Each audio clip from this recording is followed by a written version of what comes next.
now, once again, Raymond Arroyo. Welcome back to The World Over Live. A controversial case came to light this week in Louisiana. The state Supreme Court issued a ruling against a Baton Rouge priest, Father Jeff Bahi, compelling him to testify in court about his knowledge of a sexual abuse claim. Now, this time it was between a layman in the parish and a young girl. Here's the problem. The knowledge may have come to the priest during a sacramental confession. Here to talk about the case, the seal of confession, and what this could mean for religious freedom of priests is canon lawyer and priest of the Archdiocese of New York, Father Gerald Murray. Father Jerry, thanks for being here.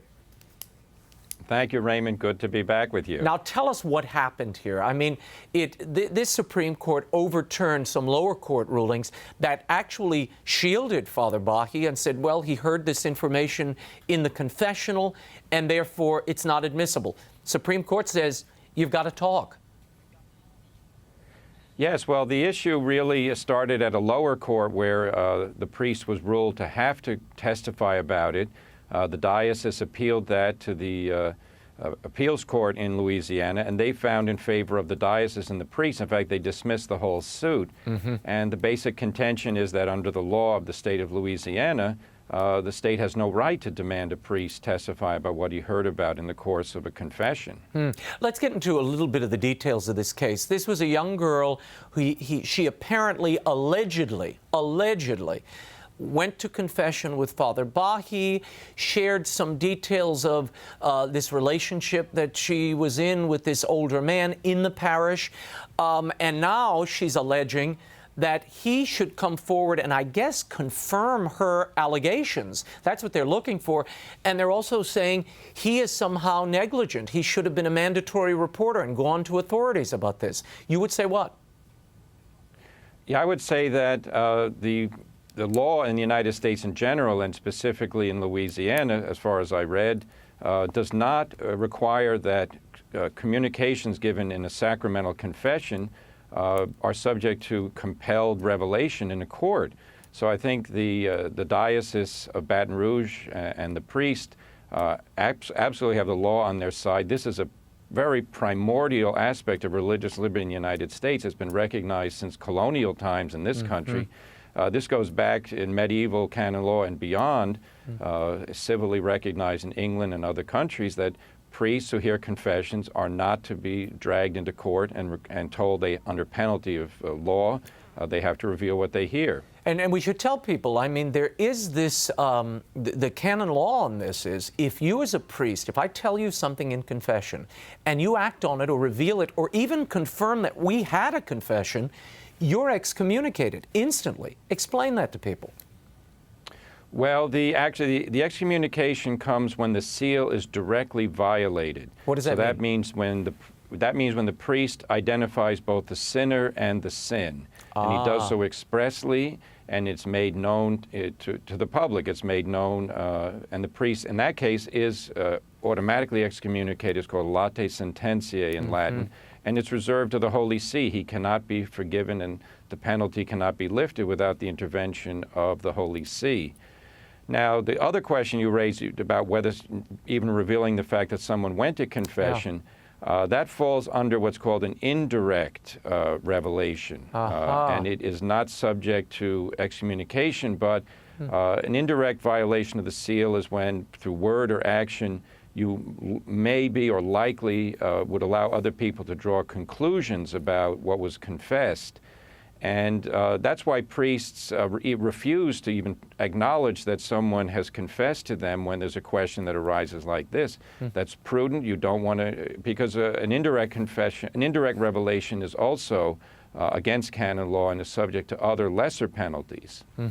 Now, the diocese's position, and they have issued a statement which I will put up on my Twitter feed so people can read it. They have said, look, this is a violation of Father Bahi's constitutional free exercise of religion. Is that an appropriate statute to stand upon, constitutional predicate? I think it is because, you know, the Supreme Court of Louisiana has basically dismissed the legal reasoning of the Court of Appeals in Louisiana, and that court cited different statutes, the law regarding children, the law regarding evidence, When I read it, it was very clear. The state has now said that the Supreme Court in Louisiana now says the right to confidentiality in confession is forfeited by the priest if the person who allegedly made the confession starts talking about it. Right. And the girl has already ridiculous. testified. The girl testified, look, I went to confession with Father. He told me X, Y, and Z. And therefore, the Supreme Court is saying she broke the privacy concerns. She broke the seal, if you will, and he's free to come forward and testify. Yes, and what they're interpreting in the Supreme Court is that the interest of the law is that only communications that mutually agreed upon will be kept confidential. That's not what the law says. The law is protecting the right of priests and other ministers not to be compelled to reveal what they hear in confession or in confidential communications. This is basic to our constitutional order. Religion is not subject to the state regulation. Religion is granted liberty. That liberty is recognized by the Constitution. When it's violated, we have recourse through constitutional appeal against these types of offenses. Do you see this as a religious liberty crisis, something that could potentially evolve into such a crisis?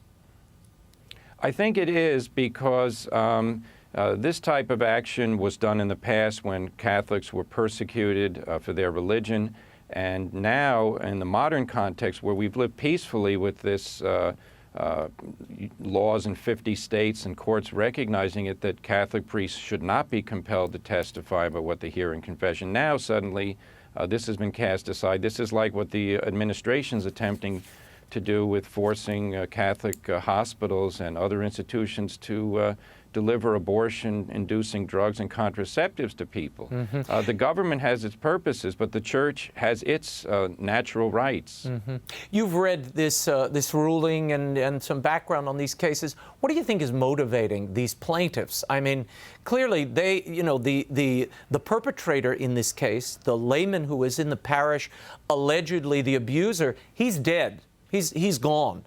So are they simply trying to rope the diocese, if you will, and the Church into this very sad case if it ends up being true?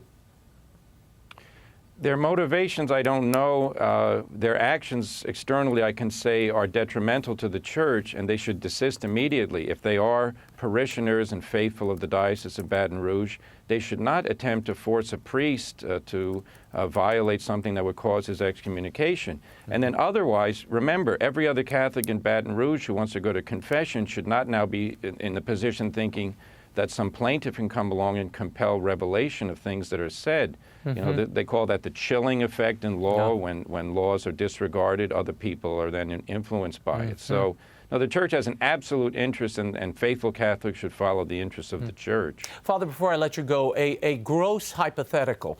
I'm thinking of that old Hitchcock movie, I Confess, where, is it Monty Clift? Who's the priest? I think it's Montgomery Clift plays the priest, yes. And he hears the confession, and he tries to intervene. What do you do if you're told, look, Father, I'm about to commit something, or I'm in the midst of committing something, and you know another party is endangered? What can you do as a priest? This is a very difficult question, and it comes up in seminaries. It came up when I was in seminary at Dunwoody in New York.